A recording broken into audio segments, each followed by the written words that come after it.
ಈಗಾಗಲೇ ಟಿಕೆಟ್ ನಿರಾಕರಣೆ ಆಗಿಲ್ಲ, ಮೊದಲನೇದು. ಎರಡನೇದು, ಯದುವೀರವರು ಬಂದರೆ ಭಾರತೀಯ ಜನತಾ ಪಾರ್ಟಿ ಯಾರೇ ಬಂದರೂ ಬೆಂಬಲ ಕೊಡುತ್ತೆ ಅನ್ನೋದನ್ನು ಅಧ್ಯಕ್ಷರು ಸ್ಪಷ್ಟಪಡಿಸಿದ್ದಾರೆ. ನಾವು ಮೊನ್ನೆ ಮಾತನಾಡಿದಂಥ ಸಂದರ್ಭದಲ್ಲೂ ಟಿಕೆಟ್ ತಪ್ಪಬಹುದಾ ಅಂತ ತಾವೆಲ್ಲ ಕೇಳಿದಾಗಲೂ ಇಲ್ಲ, ಪ್ರತಾಪ್ ಸಿಂಹ ಅವ್ರಿಗೆ ಸಿಗುತ್ತೆ ಅನ್ನುವಂಥ ವಿಶ್ವಾಸವನ್ನು ಮೊನ್ನೆ ನಾವು ವ್ಯಕ್ತಪಡಿಸಿದ್ವಿ. ಅದೇ ಹಿನ್ನೆಲೆಯಲ್ಲೂ ಈಗಲೂ ಇದ್ದೀವಿ. ಈಗಲೂ ಅವ್ರಿಗೆ ಸಿಗಬಹುದು. ಏಕೆಂದರೆ ಕೇಂದ್ರದ ನಾಯಕತ್ವ ಈಗ ಅವ್ರನ್ನ ಬೆಂಗಳೂರಿಗೆ ಕರೆದು ಮಾತನಾಡಲಿಕ್ಕೆ ಬರೋಕ್ಕೆ ಹೇಳಿದ್ದಾರೆ. ಹಾಗಾಗಿ ಅವರು ಬೆಂಗಳೂರಿಗೆ ಹೋಗಿದ್ದಾರೆ. ಅವ್ರಿಗೆ ಸಿಗಲೂಬಹುದು.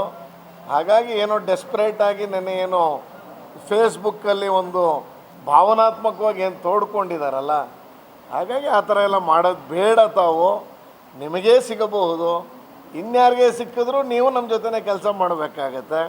ಹಾಗಾಗಿ ಆತಂಕಕ್ಕೆ ಒಳಗಾಗಬೇಡಿ ಅನ್ನೋಂಥ ಮನವಿಯನ್ನು ನಾನು ನಿಮ್ಮ ಮುಖೇನ ಅವ್ರಿಗೆ ಮಾಡ್ಕೊಳ್ಳೋಕ್ಕೆ ಇಷ್ಟಪಡ್ತೀನಿ. ಸಿಗ್ಬೋದು. ಇನ್ನೂ ಏನು ಈಗ ಕೊಡೋದಿಲ್ಲ ಅಥವಾ ಪ್ರತಾಪ್ ಸಿಂಹ ಅವ್ರಿಗೆ ತಪ್ಪಿದೆ ಯದುವೀರವರಿಗೆ ಅನ್ನುವಂಥದ್ದು ಈಗೇನು ಹೇಳಿಲ್ಲ, ನಮ್ಮ ಹತ್ರನೇ ಯಾರ ಹತ್ರನೂ ಹೇಳಿಲ್ಲ. ಆ ಹಿನ್ನೆಲೆಯಲ್ಲಿ ಅವ್ರಿಗೆ ಸಿಗ್ಬೋದು. ಹಾಗಾಗಿ ಆತಂಕಕ್ಕೆ ಒಳಗಾಗೋದು ಬೇಡ, ಭಾವನಾತ್ಮಕವಾಗಿ ಒಳಗಾಗಿ ಸ್ಟೇಟ್ಮೆಂಟ್ ಮಾಡೋದು ಬೇಡ ಅನ್ನೋ ಮನವಿಯನ್ನು ನಾನು ಡ್ಯಾಮೇಜ್ ಅನ್ನೋಕ್ಕಿಂತ ಸ್ವಲ್ಪ ಮುಜುಗರ ಆಗುತ್ತೆ. ಏನಂದರೆ ಮಾಡ್ತಾ ಇರುವ ಕಾರ್ಯಕರ್ತರಿಗೆ, ಅವರನ್ನು ನಂಬಿರುವ ಅಥವಾ ಅವರನ್ನು ಪ್ರೀತಿಸುವ ವೋಟರ್ಸ್ಗೆ ಪ್ರಾರಂಭದಲ್ಲಿ ಒಂದಷ್ಟು ಮುಜುಗರ ಅಂತೂ ಆಗುತ್ತೆ. ಹಾಗಾಗಿ ಆ ಥರ ಮುಜುಗರ ಮಾಡುವಂಥದ್ದು ಬೇಡ. ನಾಳೆ ನೀವೇ ನಿಂತ್ಕೊಂಡು ಗೆಲ್ಲಿಸಬೇಕು. ಬೆಳಗ್ಗೆನೋ ಅವರು ಕಾರ್ಯಕರ್ತರ ಸಭೆಯಲ್ಲೂ ಉದ್ದೇಶಿಸಿ ಭಾಷಣ ಮಾಡಿದ್ದಾರೆ. ನಾನಂತೂ ನಿಮ್ಮೆಲ್ಲರನ್ನೂ ಗೆಲ್ಲಿಸ್ಕೋತೀನಿ, ನನಗೆ ತಪ್ಪಿದ್ರು ಗೆಲ್ಲಿಸ್ಕೋತೀನಿ ಅನ್ನೋ ಮಾತನ್ನು ಹೇಳಿರುವ ಕಾರಣಕ್ಕೆ ಆ ರೀತಿ ನೆನ್ನೆ ಏನು ಫೇಸ್ಬುಕ್ಕಲ್ಲಿ ಬಂದಿದೆ, ಯಾರೂ ವಿಚಲಿತರಾಗಬೇಕಾಗಿಲ್ಲ.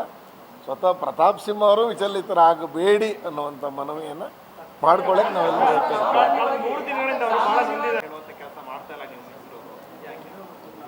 ಅಲ್ಲ. ಏನಂದರೆ ಯಾವುದು ಕ್ಲಾರಿಟಿ ಇಲ್ಲ. ಸುಮ್ಮನೆ ನಾವು ನಂಬಿಕೊಂಡು ಮಾಧ್ಯಮದ ವಿಷಯ ನಂಬ್ಕೊಂಡು ನಿಮಗೆ ಸಿಗಲ್ಲ ಅಂತ ಹೆಂಗೆ ಹೇಳೋದ?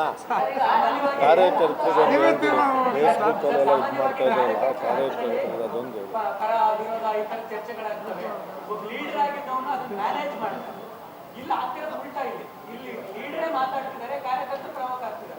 ಅಲ್ಲ, ಅದನ್ನೇ ಆ ಮನವಿಯನ್ನೇ ಮಾಡ್ಕೋತಾ ಇದ್ದೀವಿ. ನೀವು ನಮ್ಮ ಲೀಡ್ರು, ನಾವು ಹೇಳ್ತಿರೋದು ಹೇಳಿದ್ದೀವಿ. ಏನಂದ್ರೆ ಪ್ರತಾಪ್ ಸಿಂಹ ಅವರು